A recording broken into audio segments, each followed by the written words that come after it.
Visibilizar este problema 12:48 minutos da mañá, pois sirva para que eses veciños atopen unha solución. Por certo, estáse plantexando unha demanda colectiva que xa outro día, Luís, apuntabas que o xeito máis práctico, non, de que che faga caso alguén, non? Evidentemente, é que aquí estamos falando de que non tienen nin teléfono, é que claro, o sea, máis analógico que o teléfono da toda a vida non hai, é que claro, estamos falando dunha desconexión absoluta. No, pero Luís, eu teño unha dúbida, porque ti apuntabas o Concello, pero realmente isto é unha empresa privada, non? A que presuntamente lles tiña que poñer. Sí, pola dicen antes, a Damo que non a coñecía e a que obtiva concesión. Ata que punto o Concello ten responsabilidade sobre iso? Pero que pasa? Que realmente o Concello tamén ten que velar un pouco, porque estamos falando de que non teñen nin teléfono fixo, o sea que, claro, é un problema importantísimo, non? Pois seguiremoslo de preto aquí no termómetro e agora quero que se fixe nesta imaxe que nos la fixo chegar un veciño de San Cibrao, onde a verdade é que viven con temor de que pase un camión pola súa rúa principal, que antes viamos pois estreita, camións de gran tonelaxe pasan por ali, están provocando esas fendas que están vendo que gravaba este veciño que nos enviaba aquí o termómetro. Un auténtico problema, un pesadelo o que viven os veciños aí de San Cibrao das Viñas. Cada vez que pasa un camión por San Cibrao das Viñas, os veciños tremen. Día tras día, neste municipio ourensán, espertan o son da bucina de vehículos de grandes dimensións e os accidentes comezan a ser habituais. Os veciños están fartos. Levan anos denunciando esta situación, pero os camións seguen golpeando con forza na rúa principal da vila. Nin as sinalizacións con varios indicadores reflectores, nin a liña amarela sobre a calzada, nin a limitación de velocidade foron suficientes nun camiño transitable que cada vez se fai máis estreito. Entre os numerosos accidentes, unha vivenda é a que está a levar a peor parte, deixándose ver estragos na súa fachada. O último episodio ocorreu apenas uns días atrás, cando un camión arramplou coa esquina esquerda da galería desta casa. O camioneiro nin se deu de conta e os propios veciños tiveron que saír detrás del para interceptalo. Pero cal é o motivo de tal acumulación de accidentes? O complicado trazado dunha vía convertida xa en punto negro hai que engadir unha curiosa confusión.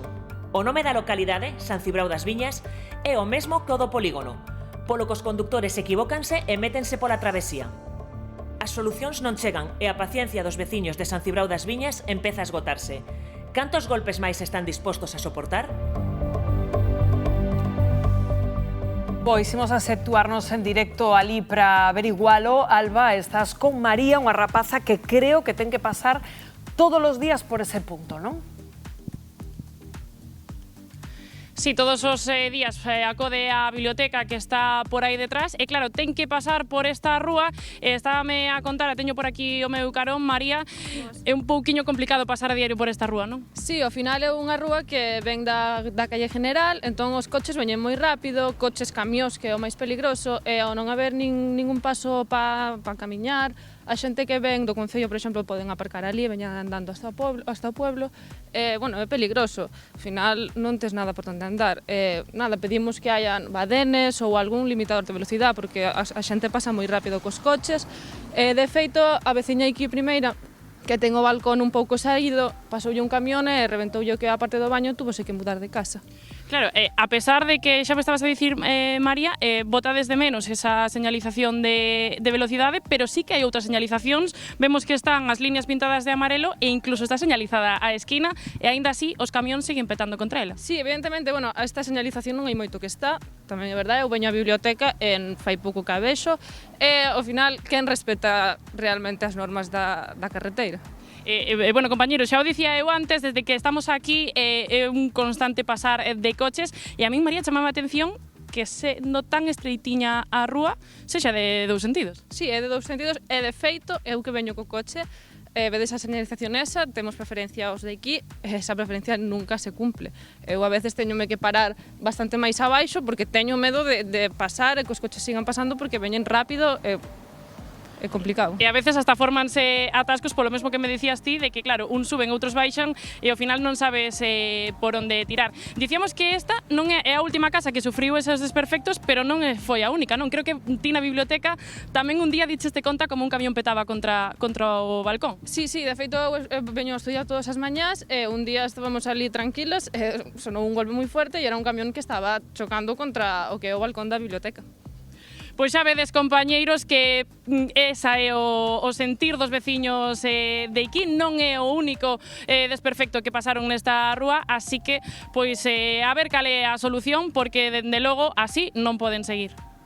Pois, Alba, que moi gráfica a imaxe que nos estaban amosando aí, é dicir, como é posible que se estábamos vendo nese directo como ese coche apenas pasaba por esa rúa tan estreita, un camión por aí, é que non? Además, unha rúa de dous sentidos, é que non ten ningún... Pero pensades que pode ser o GPS, imprudencia? Sí, claro, o tema do GPS, porque GPS. hoxe en día fiámonos tanto del que realmente xa non atendemos a outras indicacións, vamos mirando pa pantalla, no, e nos mete tal. De todas formas, chama poderosamente a atención que nese camiño tan estreito non máis a limitación de velocidade, que non máis a bandas rugosas, que realmente, claro, podrían facer que os vehículos aminoraran a marcha, e encima que sexa de doble dirección, no? E que realmente chama moito a atención. O nome, eu creo que o nome, claro, de San Cibrao, que é Sí, como claro. se chama o polígono, eu creo que aí, metendo no GPS, é o que fará que por ese punto pasen tantísimos Claro, camións. que imaginade, non, María? Estamos vendo aí a imaxe en directo de San Cibrao, os desperfectos que se poden ver perfectamente,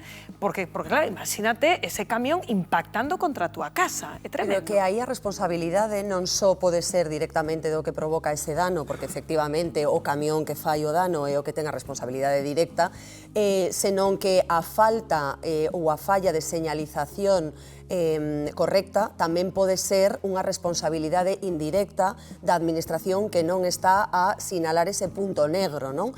Xa é coñecido, e imagino que os veciños xa teñen posto en consideración das administracións locais, das administracións provinciais, que isto ten que ser sinalizado e debería, antes da entrada, de que se atopen nese tramo tan estreito, uns avisos, unhas sinais que estamos vendo a sinal, lumínicas. é que cando te atopas con esas sinais estás literalmente Por eso digo nesa que curva. en previsión, anteriormente debería haber un aviso de gálibo, de tonelaxe, que é sinxelo de facer, mentres o GPS actualízase a este tipo de contingencias. Pois estaremos pendentes a ver se hai unha solución para eses veciños que viven literalmente atemorizados nesa rúa de San Cibrao.